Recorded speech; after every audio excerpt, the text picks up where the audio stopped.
How's it going, anime enthusiasts and casuals alike? Welcome to Anime Book Club, where we watch the old, new, and classic to have a thoughtful discussion about the medium we love. My name is Zesarin, and back with me today, as always, is my good friend JD. JD, how you doing? What's up, Swarm? We're feeling good and we're really locked in this time. I feel we're really good. Oh, more than locked in, man. I am so happy to be rewatching Log Horizon, especially season 2. I have 16, 17 pages of notes from 14 from season 1 because there has been so much added. A lot of our critiques have been answered, even though there's still a little bit more here and there. It's been nothing but up. You can feel every complaint sort of melt away as soon as episode one starts. Like they really up even like the little things like animations and battles being a little bit more fleshed out. That wasn't something I was expecting at all, but they hop right into it. So I will mention this. There was a studio change. A studio dean took over season 2 and season 3.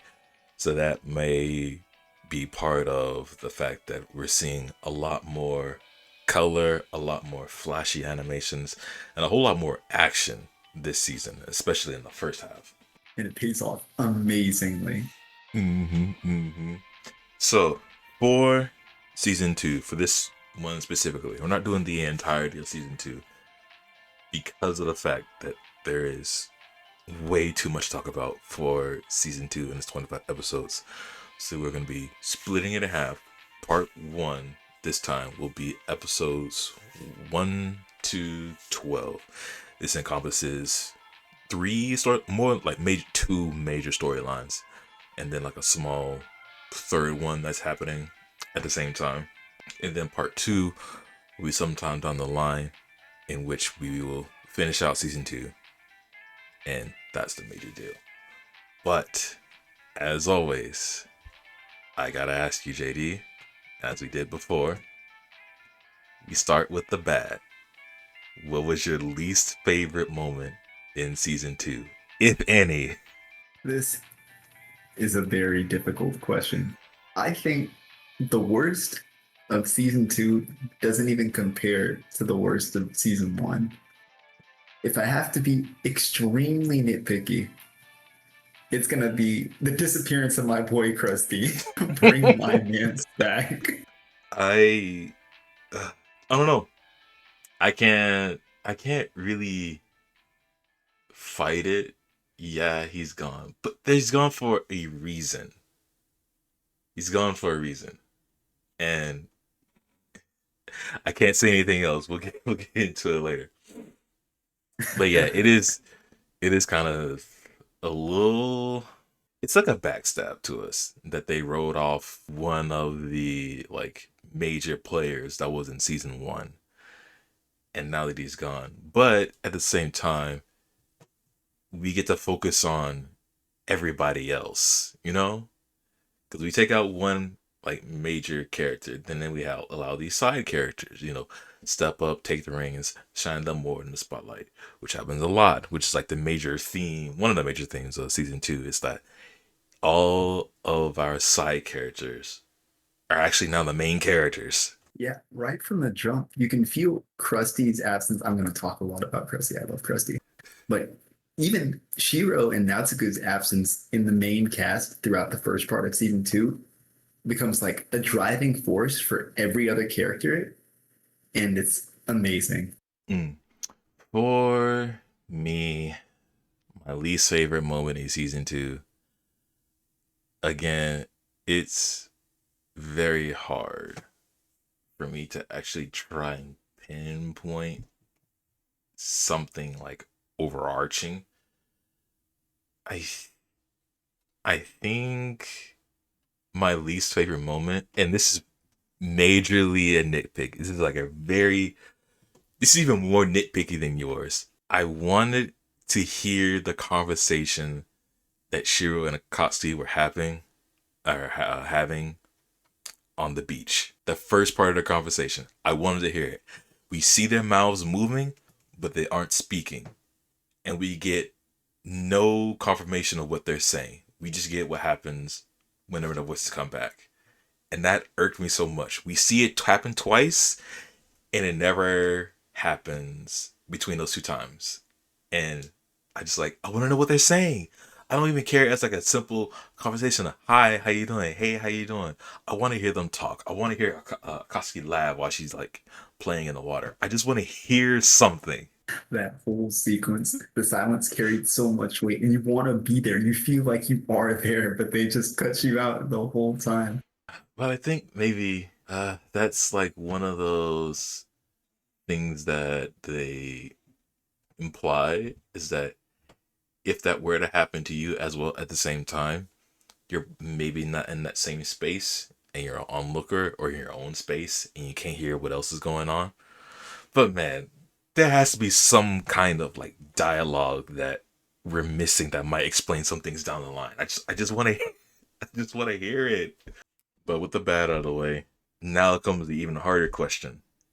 What is your favorite moment out of all the first half of the second season?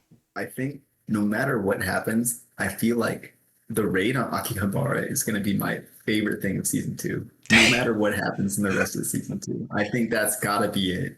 Ah, you know what? I get it. And you want to know what else? If that wasn't my What? number one, my number two would be the raid in Abyssal Shaft. Yes, sir. It's got to be, right? The action between both is just too perfect, and the parallels that go through. Oh, I have so much to say. Yes, the parallels. Because there's two raids that are happening at the same time. And we get, both of them just get fleshed out so well. Each of them are given their own dedicated time. Like even for instance, we'll go back to season one. Season one, we get the what do you call them, the new party. They're going through the dungeon. They're going through their training dungeon, whatnot. During those episodes, we're always sort of cutting back to the round table and he's still having a conversation, or we're cutting back to Akihabara and things of that nature. And it kind of breaks up the flow. In season two, when the raid in Akihabara happens, we get dedicated episodes and there's like very little like pull away from it. You are focusing on the raid, the stories around it, the ins and outs, and that's it. And once that's done, we can go back to the raid in the Abyssal Shaft. And then we start going here, the ins and outs of it. It's very good anime storytelling. It's very narrow through. You can binge it and enjoy it. You can actually tell somebody these are the episodes you want to watch if you want to see the Akihabara raid. These are the episodes you want to watch. You want to see the Bissell Shaft raid, and they're all sequential. There's no like you need to watch these episodes, then skip these, then watch these. All of One Piece. I think it really contributed well to that sort of flow that was going on. Back in season one, I did get a little bit drained of hopping between like the new party and the Shiro's more political espionage acts. And it really took me out of that little bit of not necessarily goodness of the first season. The first season was amazing, but I think it left me wanting more, but it made like each taste a little bit sour every time I went back because it's like, please finish the sentence or please finish the sequence. I want to know and not have to wait. It was a great change from season one to season two. I appreciated that immensely. But speaking of, let's just get down into it. So we've been alluding to the raids, but before we get that, we have to get the build up, the setup, and that is essentially what the first four episodes do. They they build up to these raids, and we have to understand why and what's going on. So, what we said back in season one when we were discussing, oh, I guess this will also be my actual like least favorite thing. We mentioned, or there was an implication that we were going west because of the conversation we had with Nuria and the rising power of the nation in the west, which is Minami. Also, I will point out there is like an inconsistency because they were talking about going south when Westerland is like to the west and Minimi's to the west. Did you catch that? I actually didn't. I didn't even think about that at all.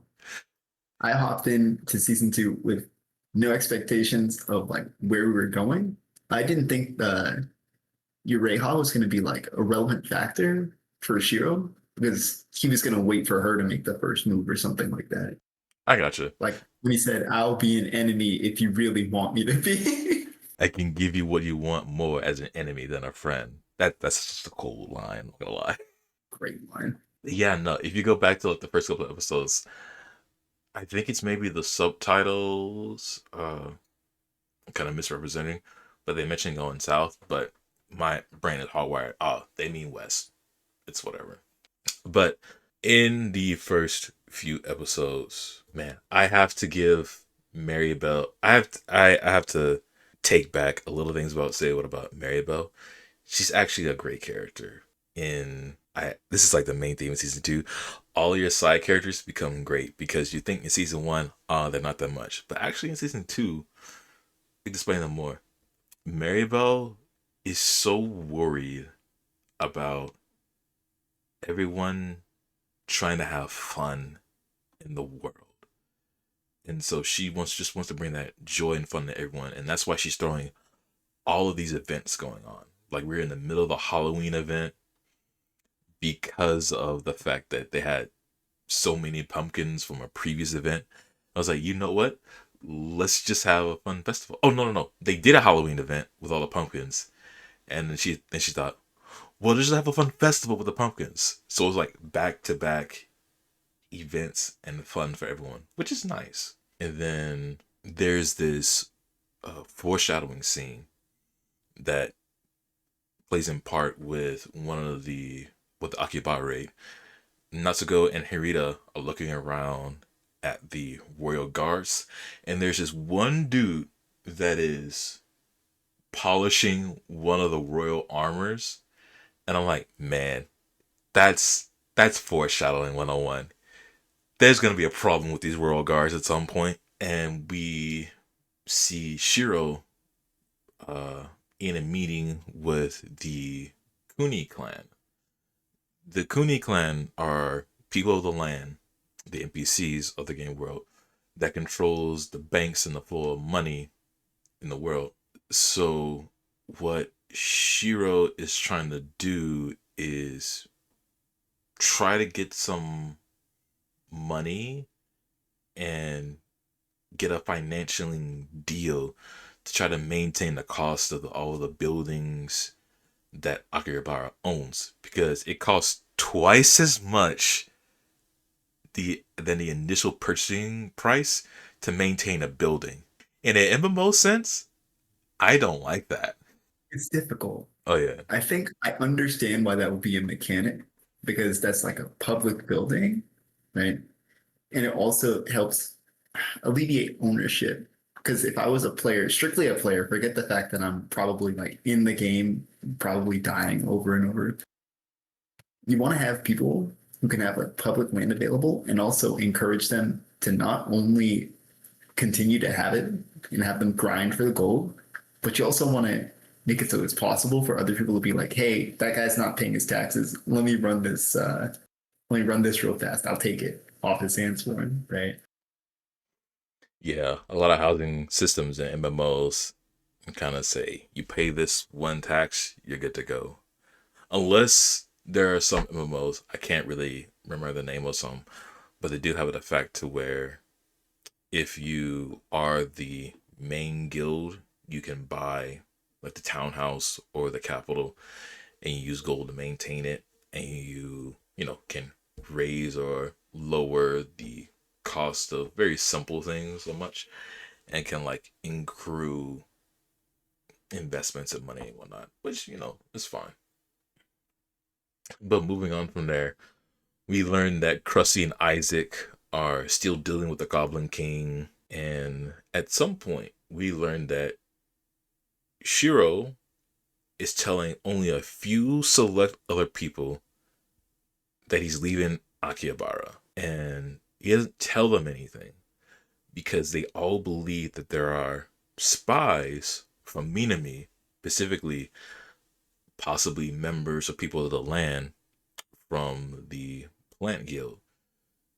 Because now there's a cold war happening between Eastal and Westerland, with Akihabara in the middle of it. And so Shiro tells Natsuko he needs 80 trillion gold. 80 trillion gold.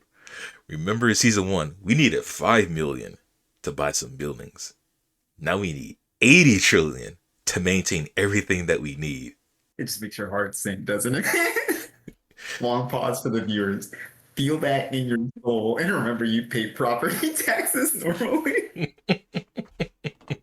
Nah, if I was in the game world and Shiro told me we needed 80 trillion gold, I'd be like, all right, buddy, who are we invading? Because Yeah, that's we the are spirit. we are not grinding that from like monsters in the other world or in dungeons or in raids. We're invading other nations if we need that much gold. Turn me communist immediately, bro. I'm saying open up that bank. Show me what the people of the land got. This is our gold now. And we're laughing, but that's kind of one of the other major things because, like I say, it's a cold war. But we'll get more into that when that comes up. So Shiro, Natsuko, and Reagan, the Mage of the Lake from season 1, who taught Shiro all of the classifications of magic and told him about spirit theory. That they go to a remote place to meet up with the Kuni clan rep, Kinjo. Kinjo, the other people of the land. Kinjo can't accept the financial deal for Shiro because it violates an ancient treaty that the Kuni clan has made, like, quote unquote, with the world. And we get to find out how gold and money is generated in the MMO world. And I really like this. All money is gained by defeating monsters in treasure chests and dungeons. Cool. Shiro says that he'll get the money by other means, by getting the money from the one who puts it there before it's placed. Essentially saying that there is some kind of system or is there some kind of entity that is able to place the gold in the world inside the monsters and inside the treasure chests in the game world, so to speak. And it's like, that's really interesting. Because if you're actually playing a MMO, you just never think, yeah, when I defeat a monster, it drops me some golden items. Cool, have a nice day.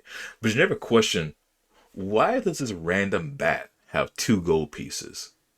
Why does this random rat has a couple of silver pieces? Yeah, it's something you never think about. You just sort of go along the lines. You say, hey, this thing is like level 80. It's going to give me bank. Okay, cool. But then, unless it's like during a siege, like your town is getting invaded, you never think, oh, this is just money from like the town or like, oh, this is from the dragon sword. It's just, oh, it has gold on it.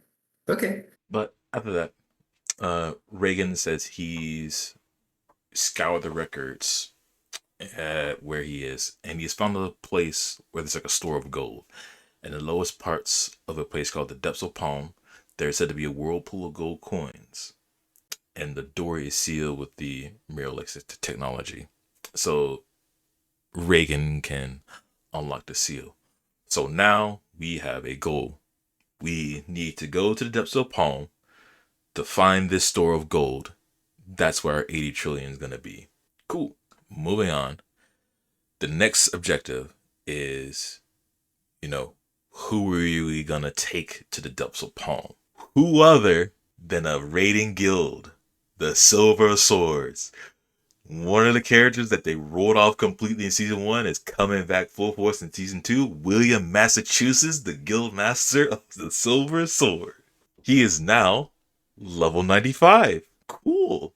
So Shiro speaks with William, Massachusetts for a full participation in the full raid. And Shiro's explaining to him he's already scouted it out and everything. And William's like, well, we can, try to do it, but we don't have the people. And numbers are down due to people not keeping up with the pace, other people retiring. And there is this moment where Shiro says something about with them constantly dying, and if they're like worried about the rumors of death. And William, Massachusetts like, and they don't believe in the memory loss like rumors, which is kind of hard. But he also tells Shiro how it how death feels to him in the gaming world. Death feels like you learn that you're weak. I was like, really? Don't you mean that you learn that you're not strong enough? And I kind of think about it and I was like, if I fail or if I lose, I don't realize that I'm weak. I just realize that there's things I need to learn. But in a certain mindset, or that hardcore raider mindset, like if you do lose or you do die, that means, you are weak. You're not strong. It's kind of hard drilling the fact that, the weak are losers and the strong are winners. I think William is okay, and I have to say it first. Who thought William, Massachusetts was going to be here? William, Massachusetts was not the first like 10 people I thought would be on Shiro's list to visit. Never in 1,000 years. I thought he was just gone and done or whatever. But he puts up the most interesting perspective here when it comes to like, oh, you realize you're weak and you're kind of lame and you're not all that. And it's like, dang, how many times has he died? Right? I couldn't, I wanted to figure that out personally because that seems like a very deep philosophy for somebody in a video game world to have, especially when you can like revive a lot. I think it goes to the fact that realizing that there's not much else you can do. So, for instance, that think back to all the times like you've been like raids in dungeons and you've like lost, even though that you are like, if you were a lower level, yeah, that makes sense. You're just weak. You're not strong enough to do the extra bit of damage to like hit those timers. Or in another sense, if you are in a raid with other people or dungeons and you are max level and you have, almost the best gear or are the best gear, and yet you still lose, then it's a matter of incompetency. Yeah, you are weak, you're immature, you haven't developed a strong sense of mind yet. No, trust me, it's devastating. And oh god, there's so much. William, Massachusetts ends up being my favorite character in season two. I'm gonna say that right here. I get Out you. of nowhere. No, he is my second because Akasi is my first. That goes to show you how much season two has done for, characters. But moving on from there, we Demicast comes back and he's like attempting to bully Shiro, but it doesn't work. Also found out that Demicast has a wife who's the people of the land. It's a little it's a little off, but I can see it. It's like a strong NPC that has a hard mindset that little bros Demicast, so to speak, like tames the tiger very easily. Also, Nautico and Reagan meet probably top three. Not probably is top three character candidate Tetra. Nautico's a bully for the entirety of season two. There is no ifs, ands, or buts. Like Natsugo has met he has met his match. He is no longer an issue. This is the comedy relief that we want. Yes, sir. Tetra came in and became my queen since frame zero. I don't care what he says later. That's my idol right there. But now Reagan and Tetra come into the bar, and William Massachusetts is like, well, it's 24. And so we have the full raid with Chiro, Masago, Tetra, Demikais, and William, Massachusetts in his letter 19. We have 24 people ready to go. I also want to point out, as I told you before this started, I saw the names of some of these people. Two of them are amazing. There's Boss Bolognese and Invertebrate at Akiba. These are our best MMO names, period, that are screen safe for other people, because there's a lot worse out there. No, definitely. I love seeing those little once you pointed out, I really liked seeing the like references and everything. It was beautiful. It makes you stop and appreciate all the little details that they wanted to do. Oh, also, ooh, you also had a problem with in season one with the love triangle. Well, season two solves it by pushing it to the wayside or forgetting about it entirely. And now we have a very nice couple moment. Nausicaa and Maribel. Clearly they're an item. And it's very like it's the they know they like each other, but they don't say it. It's very cute It's and so adorable. refreshing. Yeah, compared to all the pining of first season, I really enjoyed the Natsuko Mariel relationship. They call each other at 9 p.m. every day, even though they're not supposed to. That's real love right there. That's real cool. And both of them deny it anytime somebody says anything to them. It's not like they're trying to keep it a secret. It's just they don't want to admit it, which it's the whole lovey-dovey couple 101 bit. And this is the first to where we see a little bit of a Akatsuki and her problems starting to arise once more, in that she's not a social outcast. She has problems interacting with others because Shiro's not there to be her guide. But now that she's by herself, it's like, all right, I don't know who to talk to. I don't know what to say. What do I do? It's the basic problem that all introverts have.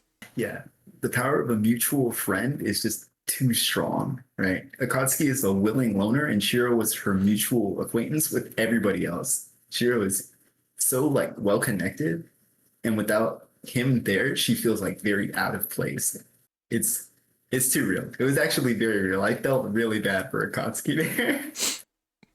Constantly. You when we see Akatsuki, you're like, okay, I want you to do a little bit more, but we all know that she can't. There's nothing else pushing her along. You give her a task, and she'll do it. Like her vague task now is Shiro gave her is protect the princess. That's it. And she's like, okay, I'll do it. But a lot of scenes where we see Akatsuki with the princess, she's not doing anything. She's just sitting, she's eating, she's drinking, and it's a very quiet between the two. It's like a lot of awkward moments, but it's very relatable awkward moments to where there's two strangers in the same room with each other. They have so much to say and talk, but they don't know each other that well. They're complete foreigners to each other. I feel like, and this is in my notes, these two are like perfect for each other. Like Linesia, Princess Linesia, she's a loner in an adventure space where she's very much with all the other girls in the like the adventuring girls. Like she's with them, she can talk to them, she's very nice to them, she'll dress up with them, but she doesn't feel like she's a part of them because she lacks responsibilities. And then Akatsuki feels like she has no responsibilities unless Shiro gives it to her. So when she's given this assignment to just hang out with her, she really sort of feels lost and doesn't really know what to do with herself, right? These two, I was really glad to see them on the same page in like the same set for so long. And I think they grow a lot with each other. And you can see that going into the raid arc. So yeah, the theme of season two is still going strong with even smaller character interactions.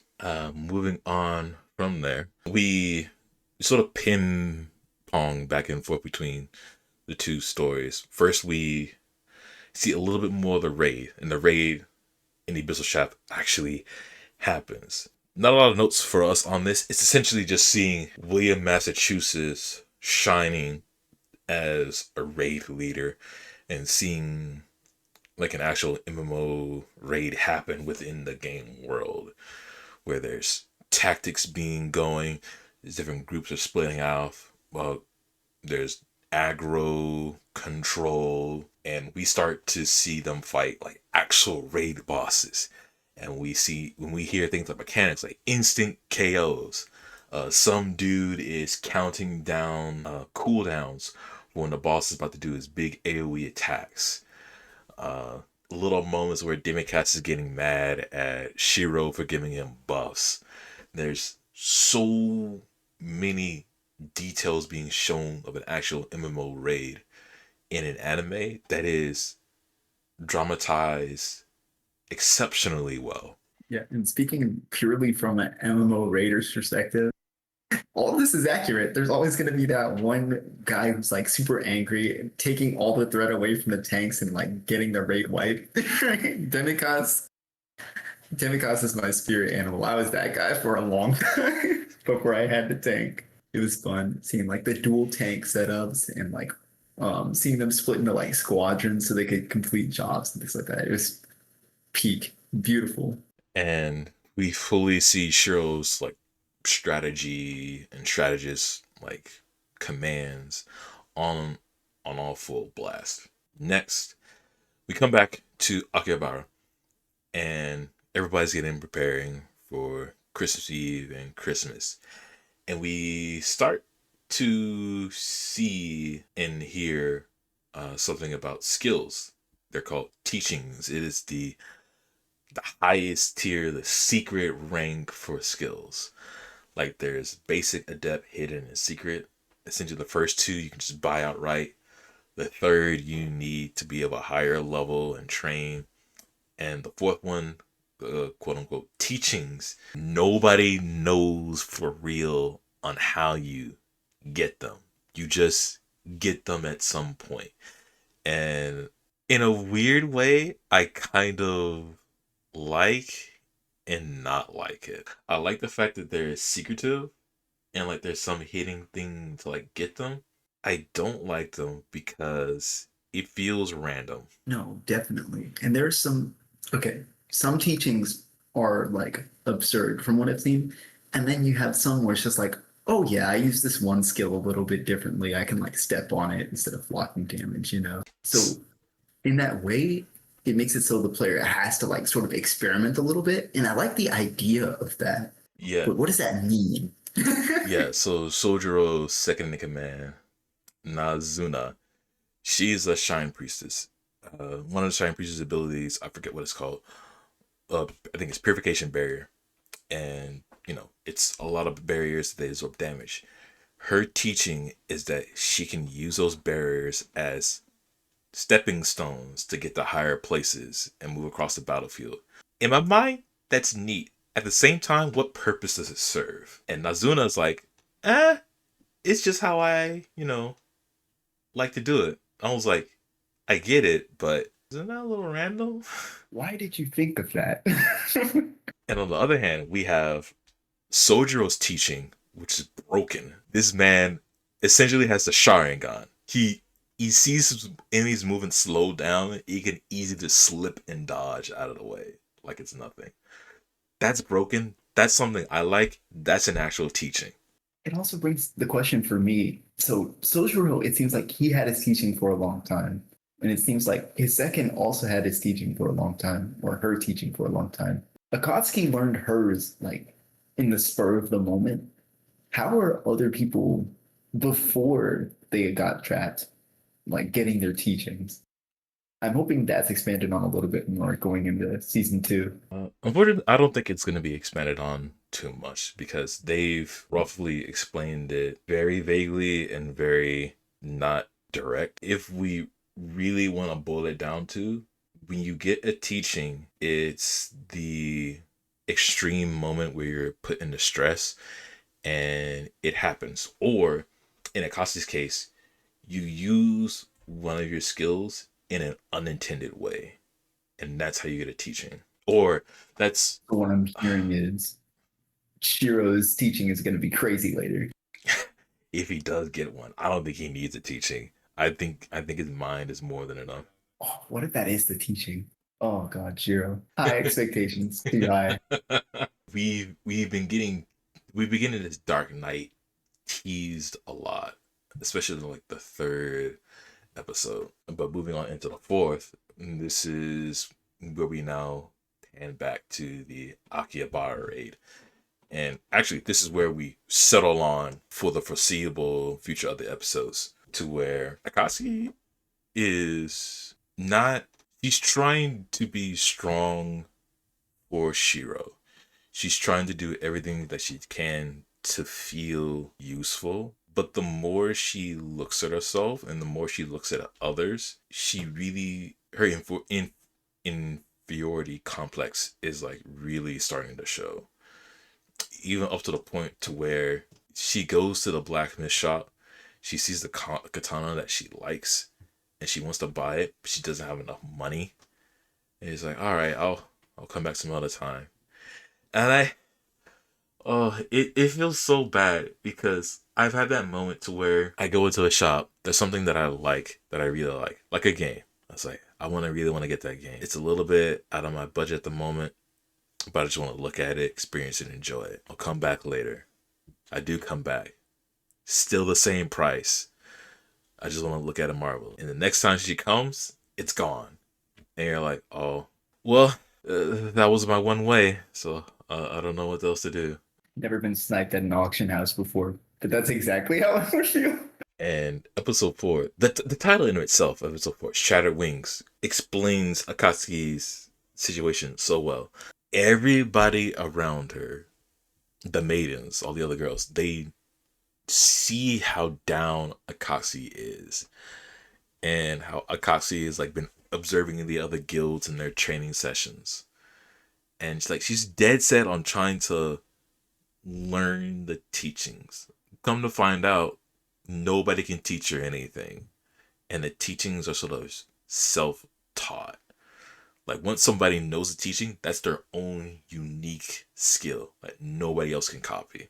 Akashi's lacking the self confidence to like go out there and do something. She can't see the best qualities in herself. And going back to William, Massachusetts, it feels like she's just defeating herself over and over and over and over. And she herself feels weak. And you see her, she goes around when she's trying to learn the teaching, she doesn't actually train, right? She watches other people train. And I thought that was very interesting. That's very much been her role. I remember we joked in the first episode or first season's video, but Kotsky is the camera. Oh yeah. And she does the same thing later just to like try to learn something new. You know what? I didn't think about it. She's always watched in the beginning, and she's never like tried to do anything, and she never asked for help. And it's that point where you're yelling at the screen like, Akashi, go there, talk to them, say something, do something, but she's not doing anything. She doesn't. In that moment, she like doesn't want to rely on other people. She just want to relies on her own strength. But she continues to call herself weak because she doesn't do anything. But if you don't do anything, nothing's gonna come to you. And so it's that point. It's that point to where it feels like she's just waiting on Shiro to come back to tell her to do something else. Yeah, and that's like I think that's the most human I've ever seen a Kotsky, to be honest. She had her amazing feats in season 1, where she was like a PvP god. She was smoking noobs off camera. She was just around being helpful. And now we're really digging into like how she views everything and herself. And like I really started to like her in these latest couple episodes. It's all goes back to the point to where what you said before, that the princess and Akashi, they were made for each other, like they're foils. We now see the princess. She's seeing the differences between the people of the land and the adventurers. And even her handmaiden is like, it's been with the whole entire time. She tells the princess that the princess can't be honest with herself. Like, yeah, you're different. You still need to, interact with them, be friends with them. Go talk to them. We are literally looking at two introverts that don't know how to like talk to each other or like talk to other people, and then they're just been put together in the same situation, and it's like if you both just talk to each other, you can find things about each other and like try to help each other out, but you don't. And then the princess gives like one of the most beautiful lines about Akatsuki. She calls her as an obsidian dagger, strong and beautiful. Moving on from there, we finally get to like our first major villain of the first half. There's a serial killer in Akihabara, and nobody knows why the royal guards are showing up because people are like being killed left and right.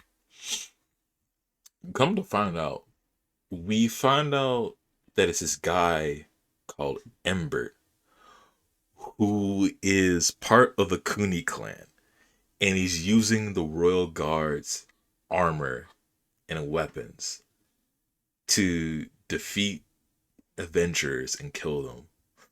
Why? Well, because the sword in the shop that Akatsuki was looking for, he bought it. And the sword has taken over his mind. Why is the sword taking over his mind? You ask. Isn't it just a weapon? Well, let's just say that the flavor text in the world is starting to become real. Second, I heard that was happening. I thought, well, I didn't even know where it was supposed to be going because originally when it came up, it was just about what even was the first time flavor text came up. I know Nyanta was asking about it in specific from the crafting guilds. So it was during Roderick's, what do you call them?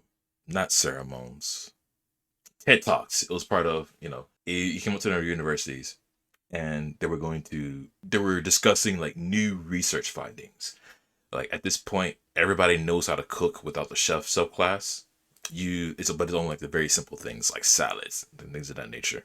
The first thing he talked about was like the differences between sexes. So remember in season one, like everybody was like ported into the game world, and now they're inhabiting their character models. Well, if you're a male playing a male avatar, everything's fine. If you're female playing a female avatar, everything's fine. But if you're a male playing a female avatar or a female playing a male avatar, there's a difference. At first, your voice, comes through, but slowly over time, they have noticed that if you inhabit the opposite sex's avatar body, your voice slowly starts to become that, gender's natural voice. So if you're a male and a female avatar, your voice is going to be naturally higher pitched and have a little bit of squeal to it. And if you're feminine, your voice is starting to go naturally low and monotone. That's scary, but that's cool. The second thing they figured out is that the distance between Akihabara and Mount Fuji in the gaming world is increasing over time by a small amount. And like they've naturally broadened it to the scope of like the distance between any 2 points is becoming even more elongated. Because in season one, we know that the land of Airtail is modeled after Japan, but on a half scale. But now the half scale is gradually expanding to possibly become real scale. And lastly, the third one, the flavor text is having some real world effects. If your flavor text of your weapons or thing says, this armor radiates the heat of a volcano from which it was forged, you're like, yeah, that's cool. But now that armor is going to start radiating heat, it's going to start cooking you alive because it was forged in the volcano. So there's real implications of what the description of your item says. And going back to that point, the katana Embert has is probably gonna say this wrong. It's the Grotpel sword Byakumaru, the favorite sword of Ungrius, the hero of Edzo, who drove the giants to the Jade Garden. This blade freezes everything and contains the rage of the hero who met his death at the betrayal of the daughter of Elm, Sutu Inwa. That means Ember is being controlled by the rage of the hero, Rugrius, who is looking for revenge against Sutu Inwa. So Ember is seeing everyone as Iwa, and Rungis is like, kill them.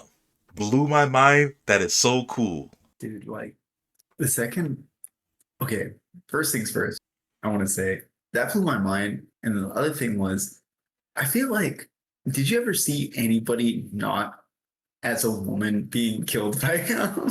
And No, uh, he specifically killed any female because he saw them as Iwa.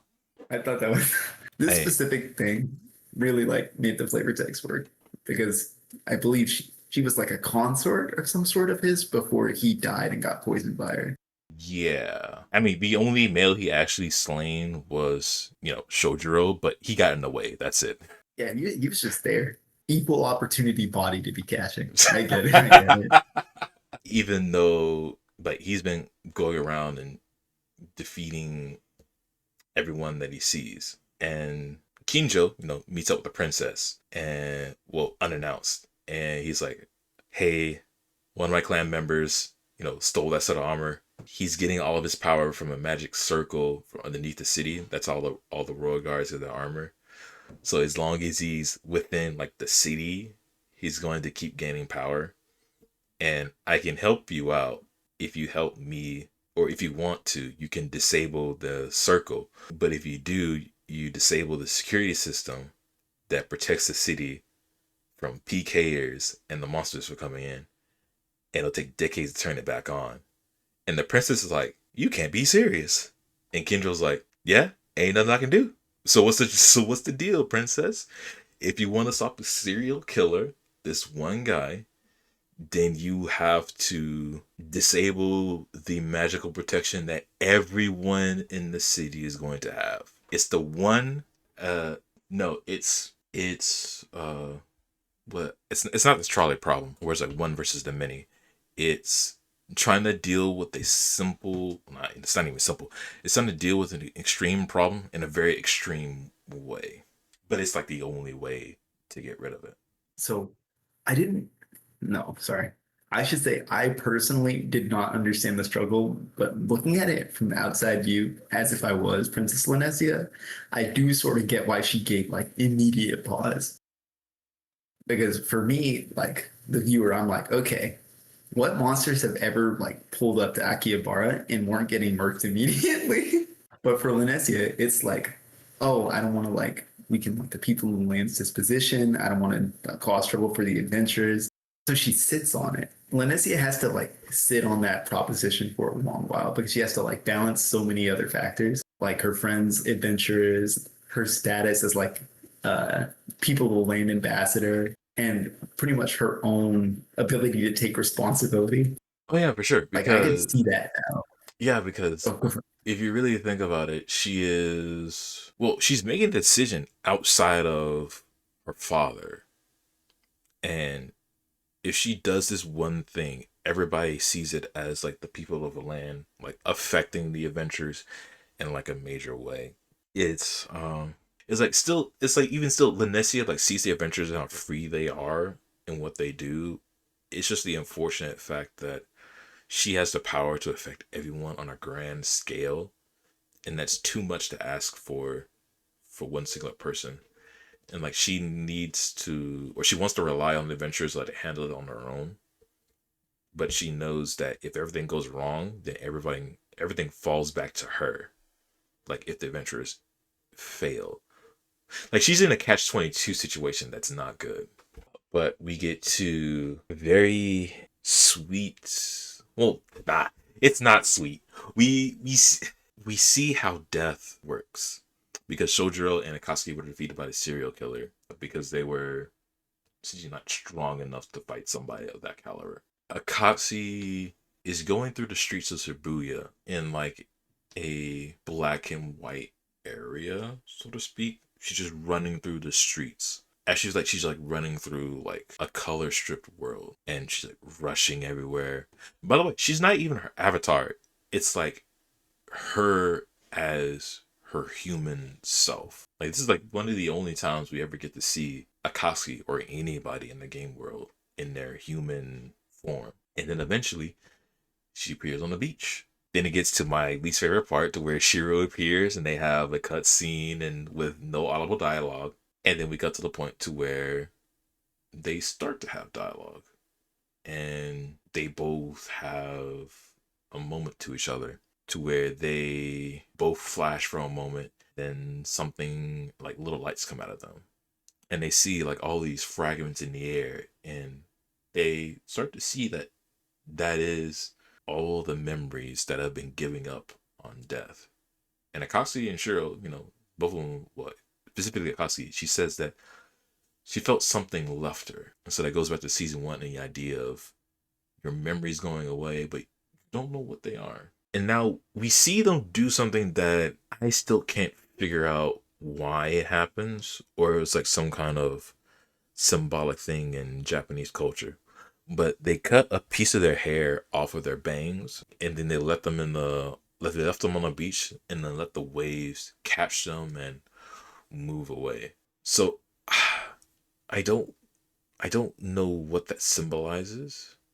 As that symbolizes like remembrance that if they come back here and if their hair washes on the beach, then they're the same, or they're trying to like do an experiment just in case they come back, or if they come to some way similar that they might see their hair on the beach sand. I don't know. It's a little out there, but it's a moment that they specifically show.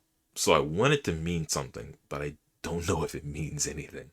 No, it's really strange. I want to make meaning out of it because like cutting hair has always been sort of like a big deal in most anime, right? Where something like very much changes afterwards. We saw that with Sakura in Naruto, where she was like, "I'm not gonna take this ninja stuff so lightly anymore," and she cuts her hair to like break out of a grip, right? And here, it's difficult.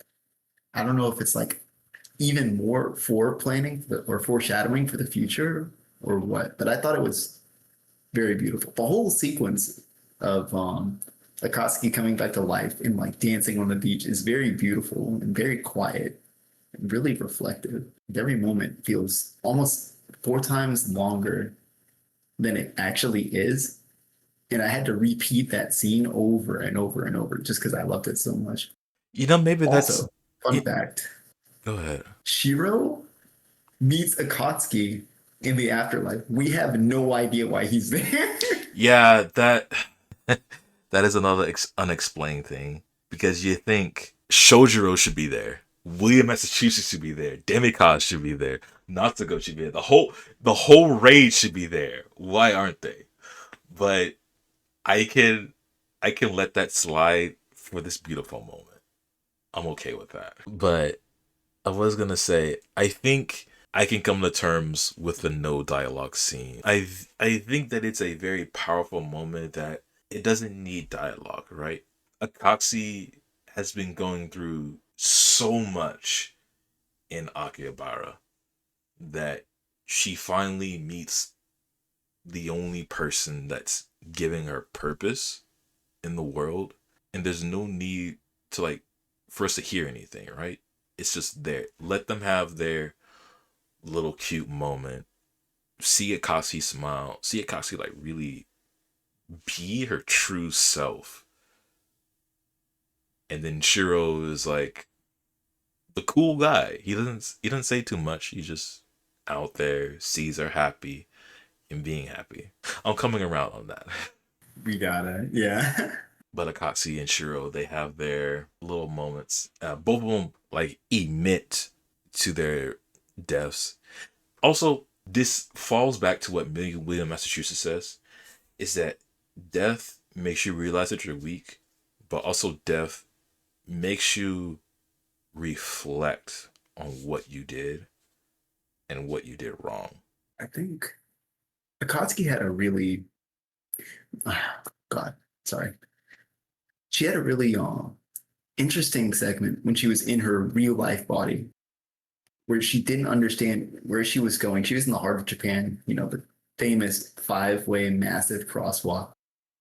And you can see her running up the stairs to a massive high rise, right? That seems never ending. And she's just saying, oh, where am I going? Why am I running? And you get the sense that she was always running away from herself, sort of like how she does in the game world, right? We don't actually learn much about her life in the outside, but we learn a lot about her as a person, right? And I Mm. didn't click that until we actually see Shiro's post-death reminiscence. I would be majorly depressed if I died. Seeing all those flashbacks on my own life, there's no way I would quit rating too.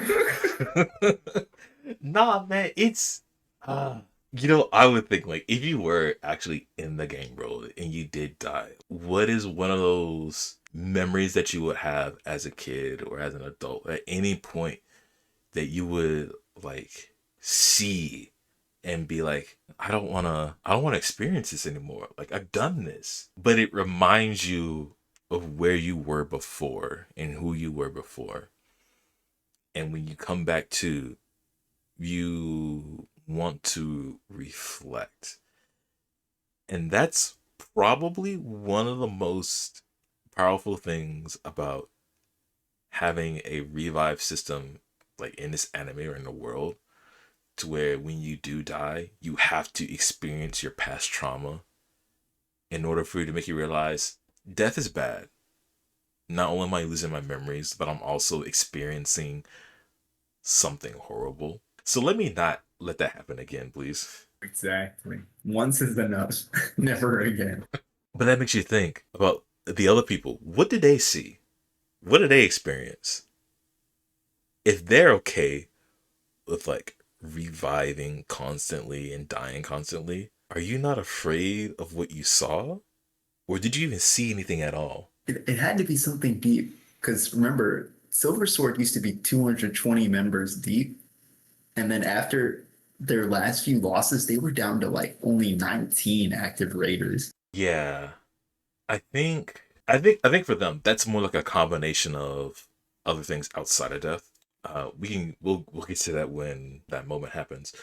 But I do but I will say that is like one of the most parts. It's like if you were to experience that over and over again, you're just getting tired of not progressing or not even really understanding what your sort of past trauma is trying to tell you. Dude, season two, oh my god.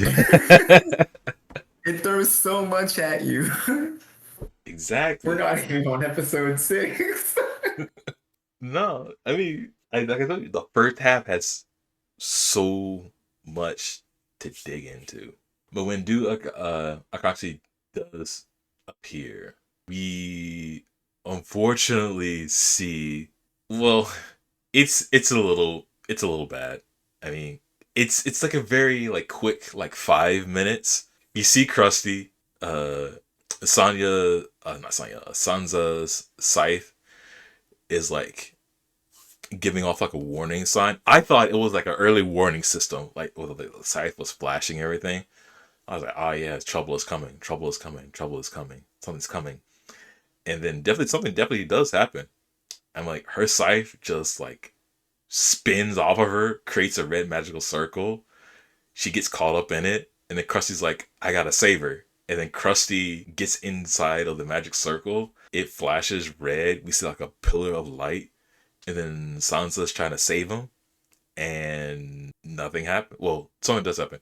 Like everything disappears. The scythe remains. Krusty's gone, and the right hand of Sansa is gone Holy forever. bullshit. Holy bullshit. You're telling me I see Krusty like two times this whole season, and in the second one, he's just like gone forever, gone for no reason, bruh. Hey, it's the flavor text, man. Something happened. Something's wrong with that scythe. Maybe that scythe like consumes its wielder. Yeah, well, the flavor text better say returns Krusty in the next three episodes. I swear to God. I'm sorry, man. We gotta let him go. He's gonna go to where his cat is probably. If he still has a cat in his memories now. But The next two episodes is one, two, yeah. The next two episodes is the full Akihabara raid. What happens when all of the maidens, they call them the girls of the other guilds, they get together and they get a plan. They're like, all right, who was this guy? Well, Leonessa comes up with, like, okay, this guy's name is Embert. He's part of the Kuni clan, and there's a way that we can get rid of him, but it's gonna get rid of the system. How do you do this? And all of the girls, they find out what happened to Krusty. They really start to get together and have their own moments. Akatsuki, she's training with the West Wing Brigade, trying to learn the teachings. Rize, she's devising the full raid on how to deal with Embert and all of his powers. And the maidens, all the girls, they're making a plea to Princess. I was like, turn off the circle. But we're not going to push you. You don't want to turn it off. But we want it turned off. And it's these last few moments before it actually happens. We see Akatsuki and the princess come together and officially open up to each other for the very first time. Beautiful scene. And the princess is like, I can't make a decision. I don't know what to do. And Akatsuki, she doesn't give any like real advice. She just says, go for it. Yeah, pretty much, right? So like, there's this whole sequence where it's like, oh, Akatsuki overhears the Kuni clan and Princess Lenesia talking for the first time, ports into her room after the meeting is over, listens to her complain about how it's all too much effort, and then she takes it upon herself to solve it herself, right? Just so she can like prove she's not like sort of weak and reliant on Shiro. She fails, she dies, right? She comes back, and then as soon as everybody meets her outside of the cathedral, she has her hair down. She's really reflective. She's like, "Man, I'm weak," right? And then she makes this plea to Rizier, Henrietta, Muriel, all the girls out there. She's like, "Hey, I really need help. I know I can solve this, right?" And Rizier is like, "Oh, do you really think you can solve this all by yourself?" And she's like, "No, I can't. That's why I'm asking you for help." Right. And it was so touching because you would never see this out of her before. Right. Like, this was my Akatsuki moment of the season. I loved it. It was beautiful. It is the realization that alone you are nothing, but together you are strong. Not everything can be solved by yourself. If you need help, do not hesitate to ask. It is not hard to rely on other people, but unfortunately, it is hard because we all have a sense of pride. We all have a sense of confidence, and there's this underlying feeling that where we need to prove ourselves to literally anyone. Like I just need to prove myself to that squirrel over there that I can throw away the trash with a 3-point shot, right? Like, No, it's true. It's too real. Man, sometimes I pull up to the gym. I'm skinnier than like Slim Jim. I'll still be putting on like 300 pounds on each side of the barbell just to see if I can rip it real quick in front of these big dudes. full knowing that you're gonna drop it on like the third one because you realize, oh, I haven't been here in a long time. Like, no, Yes, absolutely. but everybody does come together beautifully. Raid, such a nice sequence of kiting Embert all across Akihabara while the Princess Henrietta and Kinja have the final discussion, and they do, fully turn off the circle. And in the middle of it, Akatsuki learns her teaching mid combat called Shadow Link. Horrible name, by the way, but it is a cool looking skill where she makes multiple copies, shadow clones of herself that assault Ember. And within that also little moment, we see Tadara, the blacksmith, who sold the sword to Ember. gives Akatsuki a reforged blade called, hold on, I can say this right, uh, Hagene Musha, not Hagene Musha, Hagene Mushi Tatra. Basically, the other sword that was in the shop that Tatra forged. This sword also broken. It chips away at the stamina of the weapon, so it's a weapon breaker for all intents and purposes. And it's okay. First things first. She has that sword now. If she doesn't go on other raids, I'm saying she can solve full encounter. So just being like, okay, guys, let me hit this sword until it's gone, and then we'll like gang up on it, right? And they do successfully, beat him blatantly. Don't kill him outright. Essentially, the magic circles turned off, and then they all like jump him one by one. And the flavor text for the sword is reforged by Tatra, the blacksmith of Aminomi. No, God.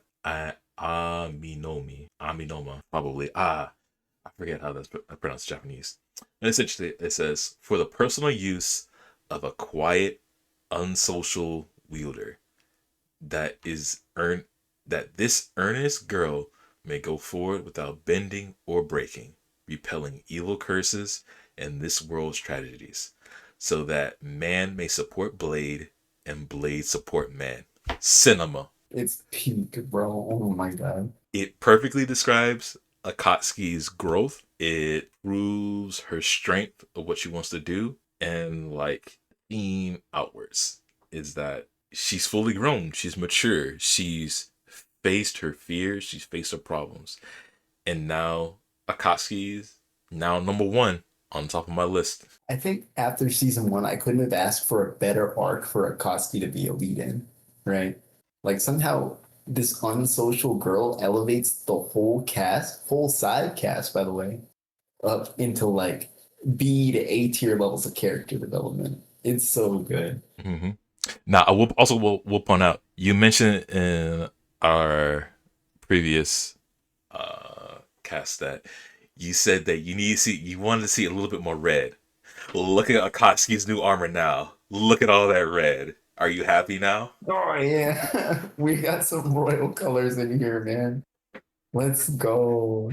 I gotta say, the moment I saw Akatsuki's new armor, I was like, oh yeah, JD's gonna like be ecstatic to see it. Bro, I was so happy for my girl, dude. The other great thing about this arc, I feel like it was explained really well.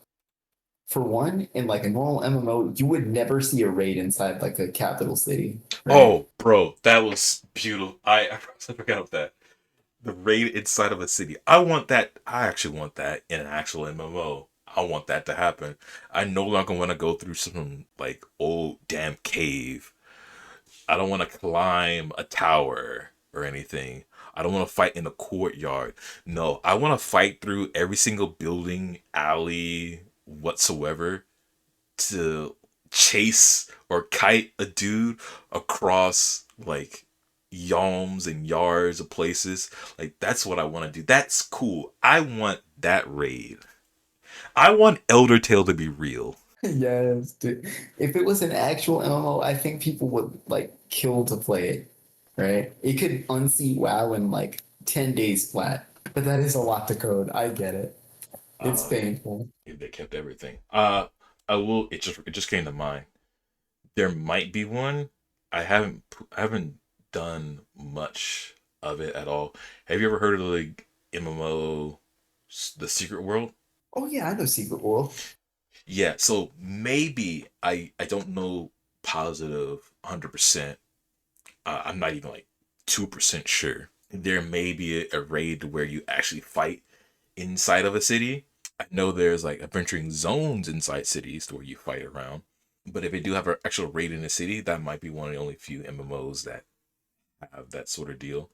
Yeah, man. It's novel ground, and especially for an anime like this, where you're doing a lot of like thinking, and you gotta like worry about like the politics of everything. I think this was like a perfect example for a raid for both people who don't understand how raiding works and for people that do, right? Like the setup is perfect, and they even go out of their way to explain why NBART has crazy high stats, being that like, oh, anytime a certain number of players is in a certain radius of him, he gets a crazy stat boost, crazy damage boost.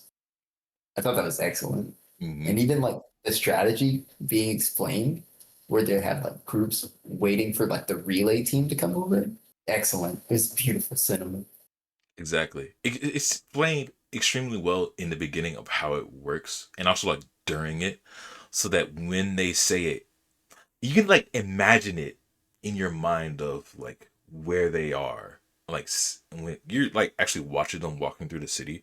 But if you like picture the map in your mind of where they are, you're like, oh man, I want to see that real in a real actual MMO.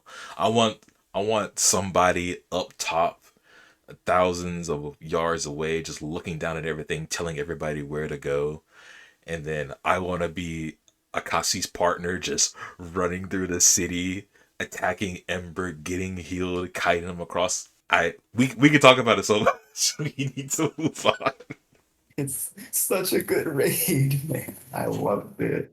But the more traditional raid is the one in the Abyssal Shaft, to where this one is, this is like a really good satire of when you have an expansion and you need to come up with a new raid, but you don't have, I don't want to say, I'm not calling anybody, I'm not calling any developers or any MMOs out, but when you have a new expansion and you want to reuse old assets, or you want to make the EX or the EXX or the hard ultimate mega super duper hardcore slash whatever version of a raid. You reuse old raid bosses, but give them new mechanics, new attacks, change up their attack patterns, change up their cooldowns.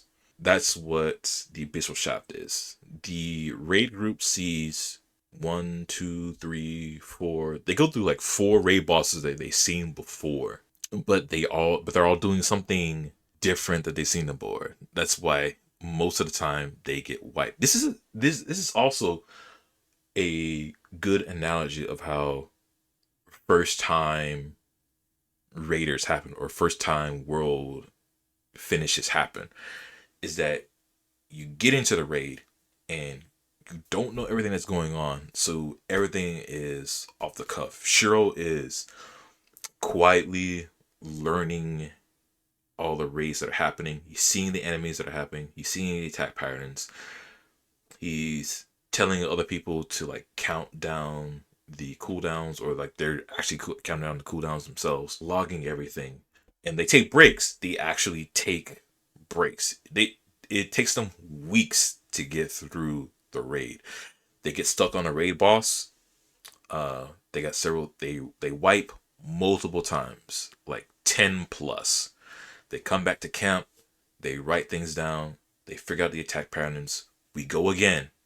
We beat the raid boss. Cool. Let's move on to the next area. All right. We got to fight against this raid boss. Cool. When he gets down to 50%, his armor breaks.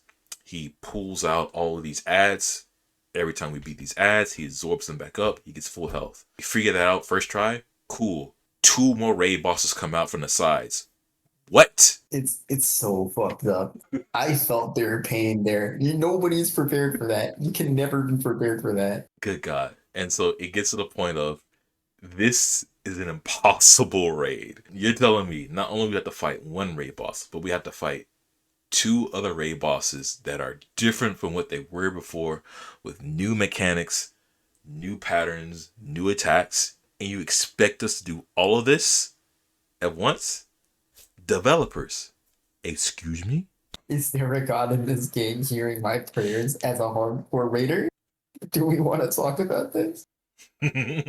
But Shiro has, when Shiro has his like moment of death, there's like a few interesting things going on.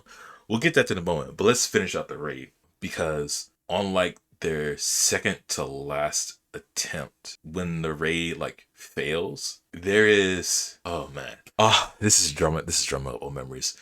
That feeling of, yes, this is impossible. Like, why are we doing this, man? I mean, uh this is too much. I can't do it. You got to be crazy to think that we can take on 3 raid bosses at the same time. Man, these developers don't know what they're doing. And it's that defeatist mentality or that crushing defeat that all the other like guild members of the Silver Sword had when they left. Like it's too hard, or you're not making any progress. Your supplies are running low. Things aren't going your way, and you're like, what do you do? And my guy, William, Massachusetts, gives the most profound, rousing speech for somebody or anybody that's done an MMO whatsoever. It it touched me. It made me feel validated as a gamer. Here's the thing. When you play video games or you struggle in a video game whatsoever, remember way back, like 10, 20 years ago, people think, or like the masses say, video games are just a way to escape. Yeah. Video games, they're distracting you. Video games, there's no purpose to them. You aren't doing anything. There's no point to them. You should be out there socializing, partying. You should be talking to them or talking to that person. You should, get out there and talk to people. The game is just a game. You're not getting anything out of it. But that's where you're wrong, though. So, what if it's a game?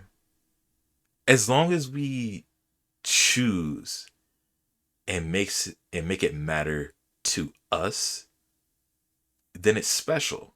Just because Dark Souls is like one of the that became one of like the hardest games ever, and I'm struggling to beat it, and I don't want to leave it alone. It calls back to me. It's a challenge that I want to pursue and complete it, because when I do, I get this sense of completion, the dopamine rush. It's like I did it. I overcame an extreme challenge. We get to the MMO means. As a soloist, a solo leveler, you're not interacting with others. That's fine. You're getting there. But the moment you start to interact with other people online, something changes, right? We all know video games, it's a fake world. It doesn't really mean anything. But we can make them feel real. As gamers, it's what we are. We pour life, we pour feeling, we pour meaning into something that seems very abstract and one note.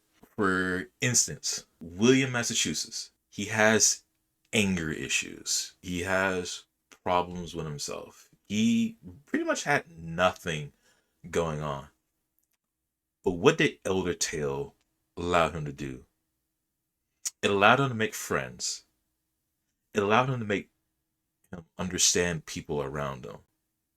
It allowed him to understand emotions, feelings, and human interactions through just playing the game with others. How? It's very simple. When you're in a party with other people, you need to communicate.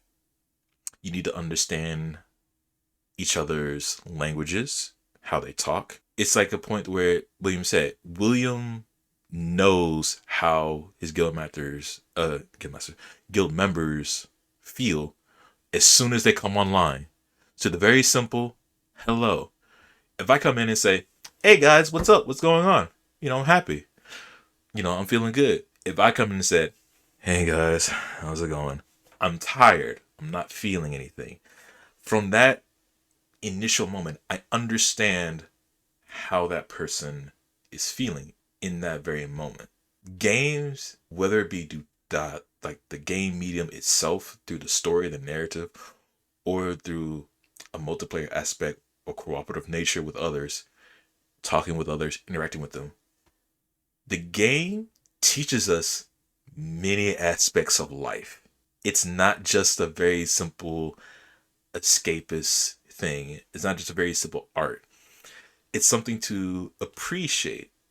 It's a medium that I can talk to you, JD, about. We can have a thoughtful discussion about. It's something that we can introduce to other people to get their thoughts. And if we get to MMO sense, it's something that we can all come together to play, to experience. We can meet new people. We can meet strangers. We can know where they come from, what they are. We can learn new things from each other people. All the cultures in the world come together in this nice melting pot that is an MMO, that it is a video game. William, Massachusetts, thank you for that very long monologue for the entire episode. I couldn't make it through the whole thing without crying. I teared up. That was a beautiful speech from my boy William. And like you said, I get it. That's a whole different world you're entering, right? And especially when you're leading a guild or running, especially a raiding guild where there's like loot drama and relationship issues rolling around. You always have to have somebody like procuring like certain things for the good of the guild, right?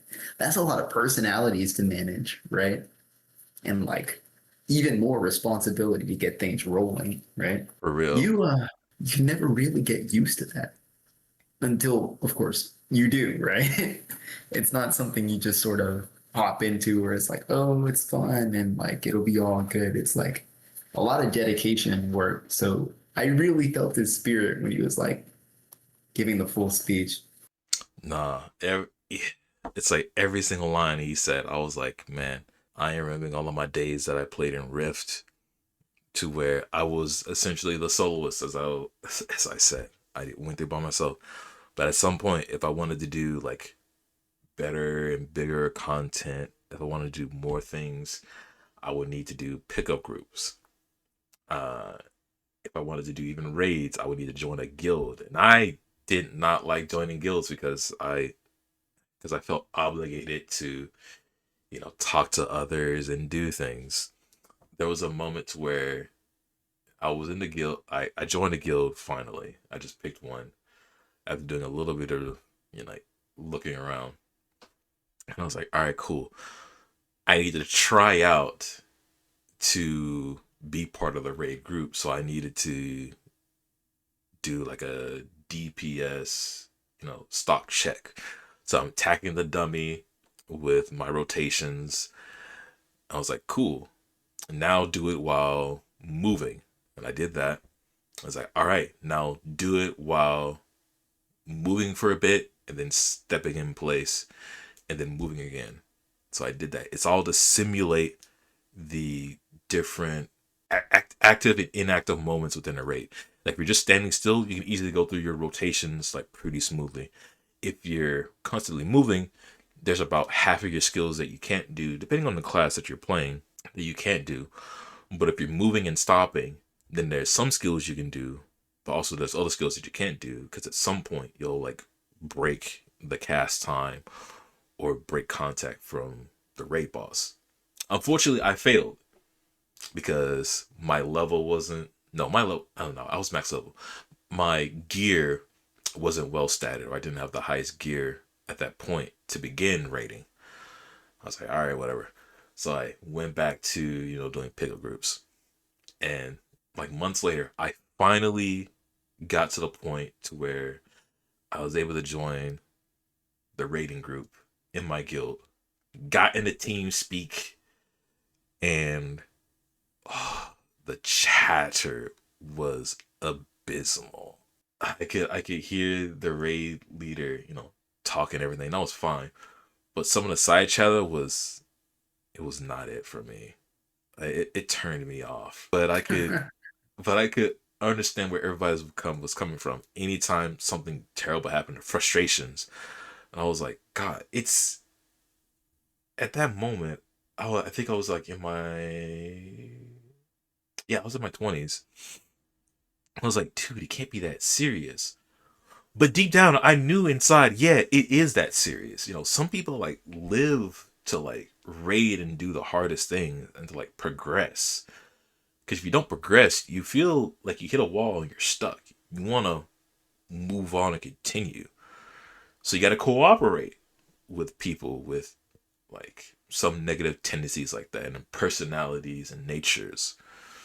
Eventually, we do get through the whole entire raid, but that was like an experience in itself. That was the first time ever in any of my MMOs that I've played across my video game life that I've been in an actual raid group.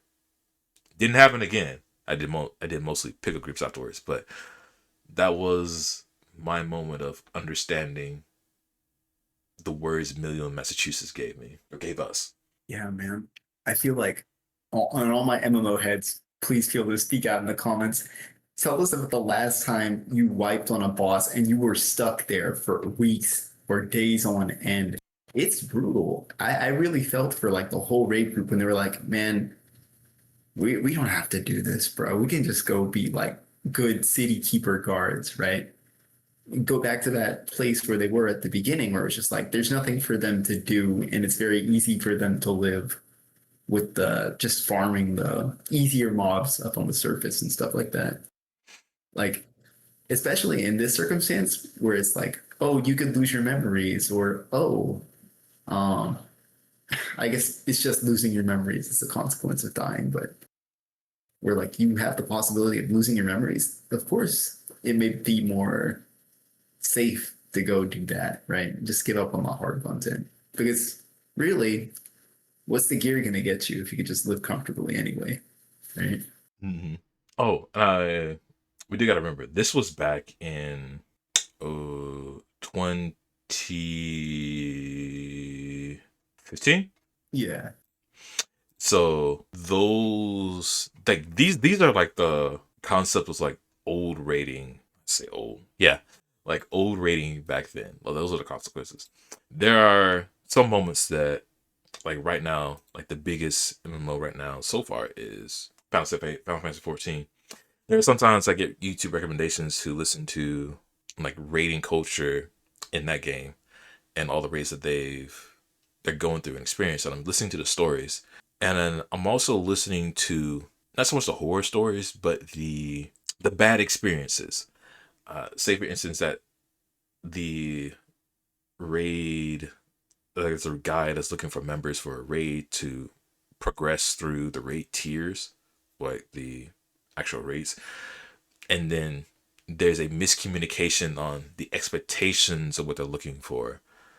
There's a miscommunication on who should be doing what, the time investment that they're doing, and I'm listening to like the both sides of it, and it's like we've really evolved and like grew from the point of this isn't so much as about the game, like putting game meaning into the game. Right now, what it sounds like from the various small videos that I've seen and like stories that I listen to is that now it's a time investment. We're all older, we all have jobs, we all have a life. Well, now if I want to do this raid, I need to invest my time into it. And my time is wasted because we keep wiping on a raid. Nobody's doing the mechanics perfectly anymore. People can't remember to do things. Maybe you slip up once, you're fine, but then you slip up again. It's that constant pressure of I need to do good so that I'm not wasting everybody else's time that they put into it. And that kind of pressure is really heavy. No, definitely. Um, Speaking now as a person who does work and all that jazz, I could never imagine playing a MMO. In fact, when I started college, I quit raiding for a long time just so I could like uh, build out time to like study and be like a human, right? And there were many times where I would like join a guild, sort of develop a little bit, see the schedule, and if the raid group wasn't progressing, I would leave right ASAP because if we're not progging and I only have like 2 days to raid with you guys, and there's another guild that can make it through, I need to get something out of it, right? Mm, for sure.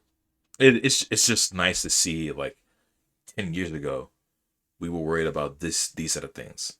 10 years later, now this is the new culture and era that we're in, that Now time is the major investment, or like the major thing that we need to worry about for rating. But time is what they had, and they finally finished the raid. It was a very happy and glorious moment. And all throughout the middle of it, at one point, Demikaz kind of adopts Shiro and takes him to a door that he found, but Shiro and the others didn't find. And Shiro goes to the door and he meets Kinjo, who is now with Uru of the Ninth Garden. I was like, excuse me? Who is this? But the room that Shiro has entered, it's more than a fountain of youth. He's in like a room full of gold coins. There's like waterfalls and fountains and geysers. Coins are flowing everywhere, and it's being done by some ancient technology. And like even Kinjo doesn't know. And but Kinjo says that Kuni had been keeping this a whole secret, and they talk a little bit more. But Shiro sort of rips a contract in half in front of Kinjo, and he's like, "What did you do?" And he's like, "Well, I want to buy the rights to every field zone in Yamamoto, being like the forest, the mountains, the lakes, the trees, like the rocks, the water. He wants everything. Why? Well, he wants to reassign the rights and get rid of purchasable zones altogether. He doesn't want any guild or any one person able to have the funds or the means to just buy anything outright and own it. He doesn't want to disregard ownership. But he believes that contracts between people will be fine. We are entering the capitalist era of Elder Tale, baby. No, literally, yeah. But it's cool. That's like his whole. That's his way of getting like the 80 trillion. That's his 80 trillion gold. He's like he wants to buy everything so that nobody truly owns everything, and so that the people of Minami can't just like buy buildings in Akihabara and be like, we own this. We have a staging operation here. But as I said, uh, the raid finally beats everything. And William wants to give the Moon Blossom Talisman to Shiro. It reduces the loss of experience points when a player revives after dying, and it strengthens the defensive magic as well as the mental attribute of offensive magic. So cool. It's nice to it's nice for Shiro. The more interesting part that we now know that we need to pay attention to is the flavor text. It's a Phantasm class talisman carved in the image of a flower that, according to legend, blooms with the moon's cycle. It is said to bless souls in transit. You know what that means? Not at all. So, like I said, I mentioned it before, but we're to come back to it. Remember when Shiro had his little moment, right? When he died. He was walking through his hometown that he can't remember under the name of a certain ramen shop, and he begins to self-reflection, and he understands William's words about death. When he comes to the beach, he looks up to see the earth, and then he theorizes he must be on the moon. We now know that the moon is a test server for Elder Tale. Remember that also, and we also know that Elder Tale is divided into 13 servers. Japan server is Japan. So we're thinking like the other 12 servers must be like the other continents and countries all across the land.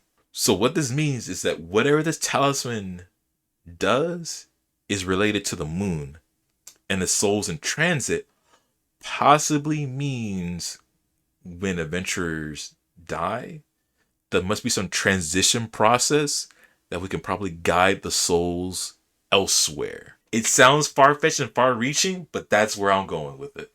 Dude, that's pretty good theory, low key. I'm not gonna lie. Remember, foreshadowing is this anime's greatest strength. I'm definitely gonna be lost real soon. I'm not gonna lie. Oh, don't worry, buddy. The second half, good God. But last but not least, afterwards, oh, right. We have to unveil this. So, did you realize Tetra was a boy? Dude, honestly, hell no. How could you? What? Dude, that theory about the flavor text where it's like, oh, you slowly become more feminine in your like female avatar. I wonder if that's gonna like happen to Tetra now that like we're fully aware of that. It did. Yeah, I would have never known until somebody was like, when are you gonna tell Natsuko you're a girl? And I was like, what? My queen? A boy in real life? Come on, man. There's no way if Tetra was actual female that she would be that on to Natsuko and that teasing. There's no way. There has to be a bro in there that's messing with them to the fullest extent. I did never. I look. I would have never caught on. I would have believed it till the day I died. Okay. He's But doing God's work though. but I will say the last part at episode 12 that will lead us into the second part of the second half of season 2 is that we are finally introduced to what seems like the major players of the second half. Uh, Kazuhiko, Mizufa, Trudy, Zodius, Intrix, Nakalnard, Quan, Jared Ganad, L'Oreal, Dawn. I'm saying names, about half of them, they're not going to show up for real. But like the others have been like saying in the very beginning, they've been like keeping tabs on Akihabara and things that have been happening. And so these are our next villains, so to speak, for the second half. It comes at us like at the end, which is fine because Nurea just came out of nowhere and then the anime and then the season ended. But now, since we have more episodes, we can finally see them and what they're doing. But that is the first half of season 2 of Log Horizon. Dude, what an adventure, man. That was the strongest start to like pretty much any anime season I've seen in a long time. I'm not gonna lie to you, man. If season 2 was just those 12 episodes, I think Log Horizon had a 10 out of 10. No, absolutely. I would have locked it down on like episode 6. Like they had to have been, they had to like look into the future to say our first podcast episode to see all of our like critiques and issues. Then they went back in time and were like, this is what we need to do to fix it. Yeah, they nailed it. Can't say anything else to be honest. So unfortunately we can't give it a rating just yet because we're not finished. I already know what I want to give it, like fully, but we'll have to wait until part 2 in order to give the like full rating and whatnot. Even theory crafting and whatnot, still can't say anything yet. But I will say, is there anything else you want to say about the first half? Oh, let's see here. If Ureha ends up being what's the word for it? Actually, no, I'll cut it out. I have nothing. I will look to my villains with great anticipation. Or I got nothing else, man. It's been a ride in the first half, and the second half is even more roller coaster. Can't wait to see it. Can't wait. But with that, that is the end of this portion of season 2. Hopefully, for all those who are listening or watching, hope y'all had a great time. As always, leave any comments or discussions or questions that you like in the comments. We'll read them, if any, and we'll try to answer in the next one in the second half. And also remember, there is a third season on Horizon as well. So we're not done with Log Horizon just yet. But at the end of it all, we're gonna have a great grand old time. Anyways, hope you guys have a good day, night, evening, morning, wherever you are, or whenever you're watching. And hope the rest of you have a good time. Peace. Take care, folks. Peace out.